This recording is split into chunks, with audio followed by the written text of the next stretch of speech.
자, 요건 이제 다른 맥락일 수 있겠는데요. 그런 어떤 방향성들이 잡혔을 때 이런 사회 진출의 영역들이 나올 수 있습니다.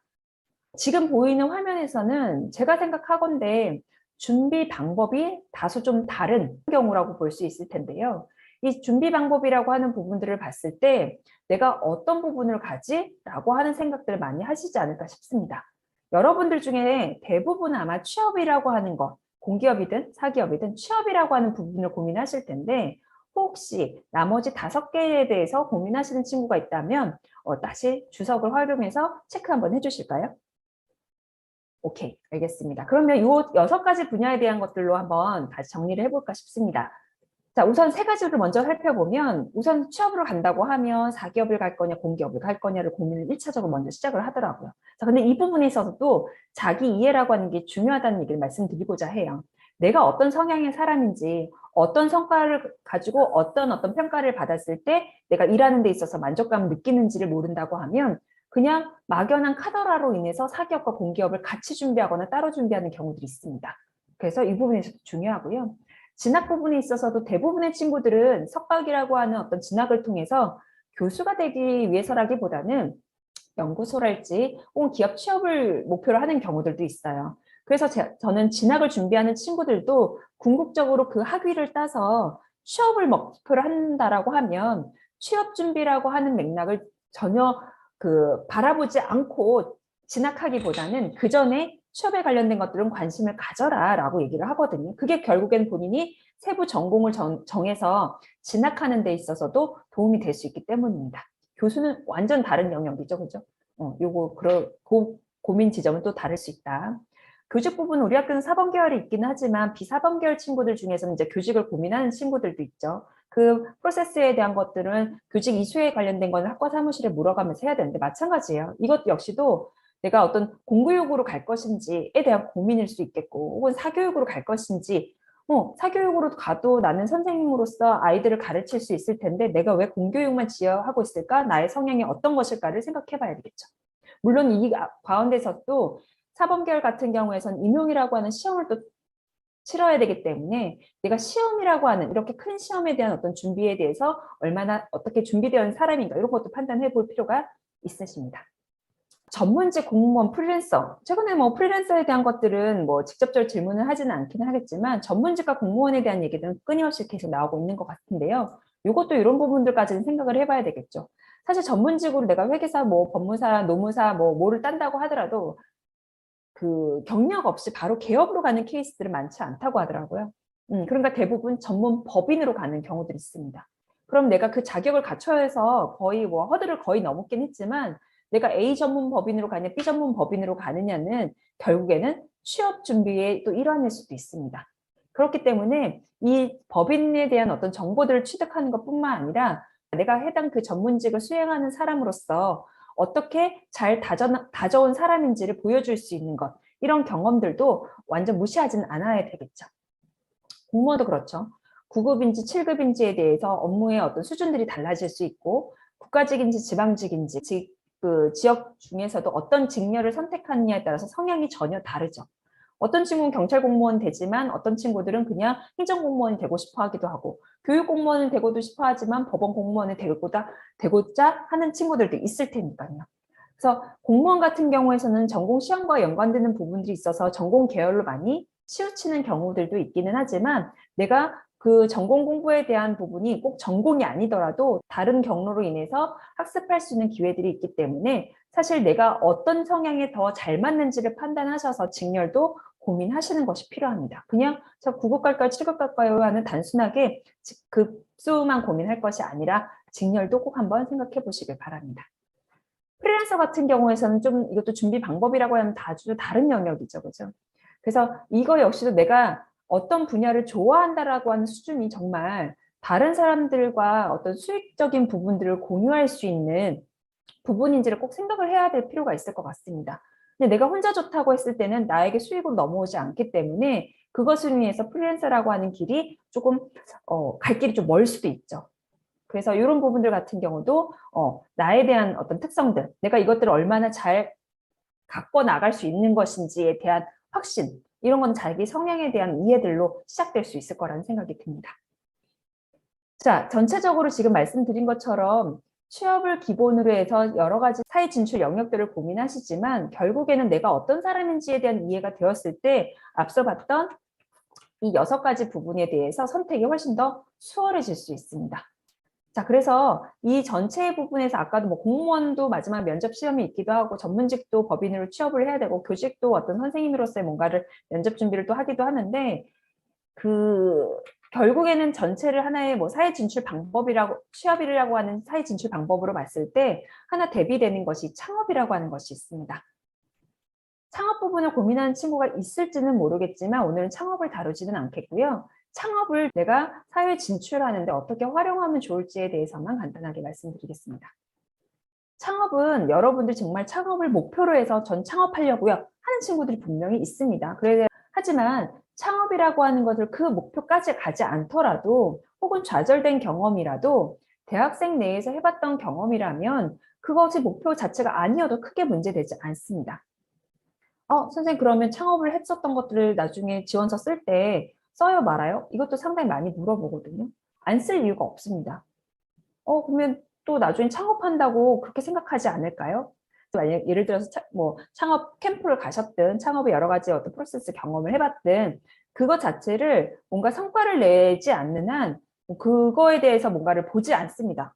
평가자의 입장에서는. 대신 본인도 마찬가지로 내가 창업자로서의 뭔가 어필을 할 것이 아니라 예를 들면 도전을 얘기할 수도 있겠고 창업의 프로세스를 겪어봤더니 내가 어떤 직무를 잘할 수 있더라 라고 하는 걸 확인하는 과정으로서도 배울 수 있는 부분을 어필할 수도 있습니다. 또 하나는 창업의 전체적인 프로세스를 이해하니까 기업에서 내가 어떤 직무를 맡았을 때 기업이 어떻게 돌아가는지에 대한 개괄적인 이해가 훨씬 더 빠를 수도 있죠. 그래서 취업을 준비하는 친구들일지라도 창업이라고 하는 것들을 목표로만 생각하지 마시고 과정 자체에서 배울 수 있는 것으로 이해하시고 한 번쯤 해보시길 권해드려요. 저학년 친구들은 재미로 하면 좀 이제 성과가 나기 좀 애매할 수도 있긴 하겠지만 어쨌든 재미삼아 하면 또 이걸 잘해보려고 하는 어떤 의지들도 생길 수 있거든요. 그럼 그런 과정에서 배울 수 있는 것들이 훨씬 더 많아질 수 있다. 라고 하는 것들을 말씀드릴게요. 그리고 창업은 1인 창업도 있을 수 있지만 창업 캠프라든지 여러 가지 프로세스에서 경험을 하게 되면 팀 프로젝트식으로 진행을 하게 됩니다. 그러니까 여러분들이 뭔가 팀 프로젝트를 교과 내에서, 전공 내에서만 하는 것이 아니라 다양한 친구들과의 어떤 협업 경험을 만들어 나가는 데 있어서도 창업이 유의미하게 작용할 수 있습니다. 그래서 이런 것들은 교내, 우리 학교에서는 링크 사업단이라고 있죠. 링크 사업단에서 진행하는 창업 프로그램도 있고 그런 교내 지원을 통해서 맛보기로 한번 보시는 것도 방법일 수 있습니다.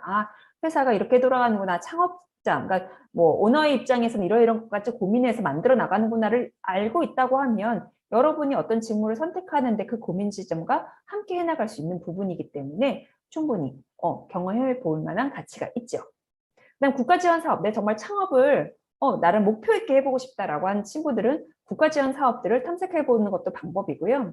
지역마다 창업보육센터, 창업지원센터, 혹은 창업 카페, 청년 창업 카페 뭐 이런 식으로 해서 청년들이 창업할 수 있는 인프라들이 아주 잘 되어 있습니다. 거기서 경험을 해보시는 것도 방법일 수 있습니다. 자, 제가 지금 말씀드린 것은 앞서 말씀드린 것처럼 취업이 아닌 창업으로 가겠다라고 하는 거에 대한 방법론을 말씀드린 게 아니라 창업이라고 하는 이것도 하나의 또 다른 비교과 과정으로서 본인이 어떤 취업이나 다른 어떤 자기 이해, 자기의 어떤 강점을 발견하는 과정으로서 한번 이렇게 활용해 보셔라 라고 하는 맥락으로 이해하시면 좋겠습니다. 취업을 한다고 했을 때는 기업보다는 직무를 선택하는 것이 더 좋습니다. 그래서 해당 일을 하는 사람을 만나보는 것도 가장 좋고요. 요즘에는 뭐 SNS들이 잘 되어 있어서 자기 일상을 잘 풀어놓으시는 어떤 직무자들도 많고 기업의 어떤 채용 사이트들을 들어가게 되면 현직자들의 직무를 조금 인터뷰 형식이나 또 다른 브이로그식으로 공개해 놓는 경우도 있고요. 일부 기업에서는 채용 시점에 있어서 직무 기술서라고 해서 공개하는 경우들도 있습니다. 그런 것들을 좀 서칭하셔서 보시면 일이 이런 식으로 스텝 바이로 돌아가는 거구나 라고 하는 것을 이해하실 수 있을 것입니다. 그리고 그 일을 잘할 수 있는 내 강점, 강화하는 것, 이것이 취업의 가장 큰 포인트라고 보시면 될 것 같습니다. 자, 그러면 취업한 선배들의 공통점이 뭘까요? 라고 물어본다고 하면 저는 단연 경험이라고 말씀드리고 싶습니다. 물론 경험을 A 경험을 하면 유리해요, B 경험을 하면 유리해요 라고 얘기를 드린다고 하면 여러분들이 훨씬 수월하실 텐데 예전과 달리 예전에는 그렇게 어떤 경험을 정량적으로 해서 뭐 7대 스펙, 8대 스펙 뭐 이렇게 얘기를 하기도 했었거든요. 근데 지금은 그런 정량적인 어떤 경험들이 워낙에 기회가 많기 때문에 그걸 했다보다는 어떻게 잘했는지, 그래서 그 잘한 과정 속에서 이 지원자의 특성이 어떤 면이 발휘될 수 있었는지가 훨씬 더 중요하게 작용하고 있습니다. 그래서 안타깝게도 여러분들은 저희들과 컨설팅을 하시면서는 아, 그래, 그 경험 해, 이 경험 해봐 라고 짚어주기를 원하시지만 사실 그 경험 자체보다는 그 경험 안에서 내가 어떤 것들을 해볼 수 있을까를 고민하시는 게 맞고요. 그거에 대한 방법들은 뒤에 가서 조금 더 말씀드리도록 하겠습니다. 자, 그래서 경험을 많이 하시라. 자, 그러면 어떤 경험이 좋은 경험일까요? 이건 방향성이 있어요. 어떤 경험이 좋은 것인지는. 무슨 말이냐면 이런 것들을 한번 고민해 보시면 좋을 것 같습니다. 자, 능동성이 높을수록, 공익을 위할수록, 어른들과 돼야 할수록. 자, 이게 어떤 의미냐면 사실 여러분들이 지금 예를 들어 지금 저학년에서 올라가서 4학년에서 졸업한다 치면 고학년으로 이제 하는 거죠. 학교에서는 나름 제일 나이 많고 경험 많은 친구이긴 하지만 조직사회로 들어가게 되면 여러분 다시 막내로 가는 것이죠. 그죠? 자, 그렇기 때문에 여러분들은 어떤 일을 스스로 찾아서 능동적으로 한다는 것을 어필할 수 있도록 하는 것이 좋습니다. 그 능동성이라고 하는 바탕은 결국 내가 좋아서 누가 시켜서 하는 게 아니라 내가 좋아서 스스로 하는 일들을 의미할 텐데 그 일이 높을수록 그러니까 예를 들어서 프로젝트 전공 내에서 프로젝트 하는 것들도 경험으로 활용할 수 있거든요. 근데 그 프로젝트가 왜 의미가 없는지를 여러분들 생각을 해보시면 의미가 적다고 보는 이유가 뭐냐면 교수님이 과제를 줘. 예를 들면 뭔가를 뭐 해가지고 한 80%만 하면 성적은 나와. 하면 여러분들은 그 80%를 이루기 위해서 열심히 하십니다. 그런데 능동성이라고 하면 누가 시키지 않았지만 그래도 어떤 완성도가 한 85, 90 혹은 100까지도 내가 노려볼 수 있게끔 뭔가 움직였던 경험이 있다면 전공 프로젝트도 이야기거리가 넘쳐납니다. 하지만 대부분 안 하죠. 공감하실까요? 대부분 하지 않습니다. 그러다 보니까 그냥 좋은 게 좋은 거라고 끝나는 경우들도 있어서 갈등도 별로 없고 누가 하나 뭐 이탈하는 경우들도 덜어 있긴 하지만 그건 뭐 비일비재하니까요. 근데 어쨌든 나의 능동성이라고 하는 일 처리하는 데 있어서 내가 적극성을 보였다라고 하는 것들은 사실 교과 프로젝트에서 소화할 수 있는 것임에도 불구하고 많이들 그러지 않는다. 그러다 보니 다양한 어떤 경험들을 기업에서는 확인할 수밖에 없는 거죠. 아, 교과에서는 다 고만고만하게 하는 거니까 라고 볼 수밖에 없는 거라서 전공 기반으로 해서 진출을 한다고 했을 때도 전공에 진출하는 친구들이 하는 프로젝트나 경험들은 거의 비슷하거든요. 그러니까 전공 이외에 혹은 전공과 유관하지만 학교 밖에서 뭔가를 더 해본 친구들이 의미가 있을 수밖에 없는 것이죠. 공익은 어떤 의미냐면 나의 이해 득실을 위해서 한 행동이 아니라 모두를 위해서 해봤던 거. 이런 게 의미가 있는 거죠. 예를 들면 내가 뭔가를 이걸 처리하면 내가 A뿔을 받아. 그래서 쟤를 꼬시고 쟤를 꼬시고 쟤를 꼬셨어. 하는 것보다 우리 프로젝트가 이런 건데 우리 프로젝트가 잘 되기 위해서 내가 외부에 무엇을 끌어다 저거를 끌어다가 했어. 라고 하면 공익을 위해서 내가 더 노력을 한 셈인 거죠. 이해되실까요? 나의 개인적인 것들을 통해 가지고는 뭐지? 나의 어떤 뿌듯함, 뭐 나의 만족감을 위해서 다른 사람을 도왔다. 라고 하면 별 의미가 없을 수도 있겠죠. 근데 그게 아니라 내가 도움으로 해서 그 집단에 뭔가 이익을 줄 수 있어. 혜택을 줄 수 있어. 그럼 내가 조금 더 움직일 수도 있겠죠. 그럼 그거는 말 그대로 앞에 뭐 능동성과도 연관되는 부분일 수 있긴 하겠지만 나 개인적인 사적인 어떤 이익을 위해서 움직인 거라고 보긴 어렵죠. 이해되실까요? 그래서 무슨 아르바이트 중에서 과외나 이런 것들이 개인의 어떤 것들이 훨씬 크기 때문에 대부분 그거를 가지고 본인의 좋은 점을 드러내기 위한 자기의 어떤 강점을 발휘하기 위한 경험으로 많이 쓰지 못하는 이유가 그런 거거든요. 다만 이런 경우는 있을 수 있죠. 과외를 해. 근데 이건 수단이야. 과외를 내가 한 학기 동안 바짝 했어. 했는데 그 이유가 뭐야? 이걸 가지고 뭐 예를 들면 자비로 해외에 뭐 배낭여행을 내가 가기 위한 자금을 모으기 위해 했어. 그냥 학자금 모으는 그 정도가 아니라 뭔가 나의 어떤 역량들을 보여줄 수 있는 또 다른 어떤 경험을 위해서 뭘 했어. 이러면 좀 더 활용할 수 있는 여지들이 있기는 하겠죠. 어른들과 대화할수록 이라고 하는 부분들은 어떤 의미일 수 있냐면 여러분들이 어른들하고 대화하는 일들이 사실 많지가 않지만 조직으로 들어가면 다 어른들이죠. 그죠?